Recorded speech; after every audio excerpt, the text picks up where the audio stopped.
Le thé oolong est un thé chinois traditionnel. Il est fabriqué à partir des feuilles de la plante Camellia sinensis, la même plante utilisée pour faire du thé vert et du thé noir. La différence réside dans la façon dont le thé est traité. Toutes les feuilles de thé contiennent certaines enzymes, qui produisent une réaction chimique appelée oxydation. Le thé oolong est un produit fabriqué à partir des feuilles, des bourgeons et des tiges de la plante Camellia sinensis. C'est la même plante qui est également utilisée pour faire du thé noir et du thé vert. La différence réside dans le traitement. Le thé oolong est partiellement fermenté, le thé noir est entièrement fermenté et le thé vert n'est pas fermenté. C'est la plus grande catégorie avec des niveaux d'oxydation allant d'environ 10 à 70%. Le goût peut aller de léger et floral à très foncé et torréfié. Il peut également être l'un des plus coûteux car il y a plus de travail et de compétences impliquées dans la fabrication. Le terme thé bleu français, thé bleu, en français est synonyme du terme oolong. La fabrication du thé oolong implique la répétition d'étapes pour obtenir la quantité désirée d'échymose et de brunissement des feuilles. Le thé oolong doit être infusé aussi longtemps que possible pour augmenter les flavonoïdes, et les gens peuvent en consommer 2 à 3 tasses par jour. Les polyphénols les plus élevés dans le thé oolong activent la thermogenèse dans le corps pour augmenter la combustion des graisses. Par rapport à 2 tasses de thé vert, ceux qui ont bu la même quantité d'oolong ont brûlé plus de 157% de graisse en plus et jusqu'à 134 calories. Pour cette raison, oolong est recommandé dans plusieurs programmes de perte de poids populaires. De manière significative, il n'y avait pas de différence notable dans les habitudes de sommeil ou le temps qu'il a fallu aux participants pour s'endormir entre le groupe de traitement et le groupe placebo, ce qui indique qu'il est peu probable que boire du thé oolong vous empêche de passer une bonne nuit de sommeil. Le oolong est un thé semi-oxydé qui peut varier en fonction du style de feuille, du niveau d'oxydation, de la couleur et du degré de torréfaction. Se situant quelque part entre les thés verts et noirs, c'est l'une des variétés les plus complexes en matière de production, et elle peut prendre une grande variété de saveurs et d'arômes. Leur couleur peut varier du vert pâle ou jaune à l'orange foncé, tandis que les arômes comprennent souvent des notes de melon, d'abricot, de bois, d'orchidée ou d'épices. Le niveau d'oxydation peut varier de 10 à 81%. Les styles les moins oxydés ressemblent au thé vert, tandis que les variétés les plus oxydées, généralement à plus de 50%, partagent plus de caractéristiques avec les thés noirs. La soupe aux œufs est-elle saine? Oui.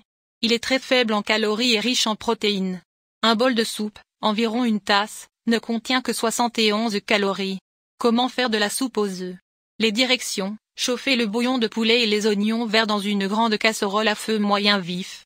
Mélangez le sucre, la sauce soya, la fécule de maïs et un tiers de tasse d'eau froide dans un bol jusqu'à consistance lisse. Battez 3 œufs avec 2 cuillères à soupe d'eau froide. À l'aide d'une fourchette, incorporez le mélange d'œufs à la soupe et cuire jusqu'à ce que les œufs soient opaques, environ 2 minutes. Qu'est-ce qui rend la soupe aux œufs épaisse? Le bouillon de poulet mélangé à de la fécule de maïs épaissit cette soupe. S'il est liquide, vous pouvez ajouter plus de fécule de maïs, de farine ou tout autre épaississant que vous préférez. La soupe aux œufs devrait être d'une couleur claire et crémeuse et d'une texture épaisse avec un ruban d'aspect blanc qui flotte dans la soupe. Bien que la soupe aux œufs ne contienne pas des quantités saines de beaucoup de nutriments, une portion fournit une bonne dose de vitamine C. Les œufs dans la soupe aux œufs sont sans danger pendant la grossesse lorsqu'ils sont préparés selon la recette standard. Lorsque vous mangez au restaurant ou que vous avez des plats à emporter fraîchement préparés, tout ce que vous devez vous rappeler est qu'il ne doit pas y avoir d'œufs crus ou non cuits dans la soupe aux œufs. Si les œufs sont en ruban, ils sont cuits. Que servir avec une soupe aux œufs? 1. Mon riz frit préféré, ou riz frit au quinoa. 2. Poulet et brocoli en 12 minutes. 3. 20 minutes de porc mouche ou poulet. 4. Bœuf et brocoli. 5. Poulet taille au basilic. 6. Nouilles au sésame avec brocoli et amandes. 7. Poulet au poivre noir. L'une des soupes de base de la cuisine chinoise est la célèbre soupe aux œufs. Comme son nom l'indique, il est fait en laissant tomber des œufs battus dans un bouillon chaud, qui devrait former les grappes délicates en forme de fleurs. Bien que simple à préparer, cette soupe peut être agrémentée de nombreux ingrédients qui en font un plat extrêmement polyvalent. Le bouillon le plus couramment utilisé dans la soupe aux œufs est le bouillon de poulet, bien que le bouillon de légumes ou toute autre variété savoureuse puisse être utilisé. Les ingrédients supplémentaires comprennent le tofu, les oignons verts et l'huile de sésame, mais des légumes tels que les pois et les tomates peuvent également y être incorporés. Origine: La variété de poulet orange que l'on trouve le plus souvent dans les restaurants chinois d'Amérique du Nord consiste en morceaux de poulet hachés, battus et frits enrobés d'une sauce chili à saveur d'orange douce, qui épaissit ou caramélise en un glaçage. Ce poulet chinois à l'orange est fait de poitrine de poulet désossée et sans peau, coupée en bouchées, draguée, puis frite jusqu'à ce qu'elle soit dorée et croustillante. La sauce à l'orange est divine. C'est une sauce à l'orange douce à base de jus d'orange, de vinaigre, d'ail, de sucre, de sauce soja, de gingembre, de flocons de piment rouge et de zeste d'orange. Le poulet orange est appelé nourriture chinoise en Amérique du Nord, mais le poulet orange est rarement trouvé dans les restaurants chinois en Chine. Andrew Chernug, propriétaire et fondateur de Panda Express, a déclaré que le poulet orange n'est qu'une variante du poulet du général Tso, un autre plat presque inconnu en Chine.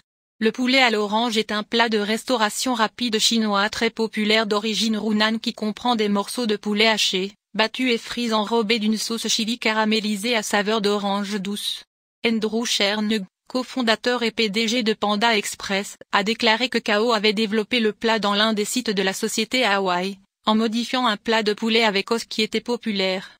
Andrew Chernug, cofondateur de Panda Express, a déclaré que le chef qui a créé Orange Chicken s'est inspiré des saveurs de la province du Hunan en Chine. Ce n'est pas seulement plus savoureux, mais pas tellement malsain que le vieux poulet à la viande blanche ordinaire. La viande brune est intrinsèquement plus savoureuse que la viande blanche, de sorte que le poulet de votre poulet à l'orange aura une saveur de poulet plus intense que vos pépites de poulet à la poitrine blanche standard. À l'origine un plat chinois de la région du Hunan, le poulet orange s'est rapidement américanisé et servi dans de nombreux restaurants de restauration rapide nord-américains. C'est un plat composé de poulet pané qui est frit avec une sauce à l'orange aigre douce et au chili. Aux États-Unis, une chaîne de restaurants appelée Panda Express se félicite d'avoir créé la version américanisée du plat, en la transformant en un repas beaucoup plus sucré que la version originale acidulée et épicée du Hunan, où le climat subtropical avec des hivers douloureux. Idéal pour la culture d'orange, de mandarine et de citron originaire d'Asie.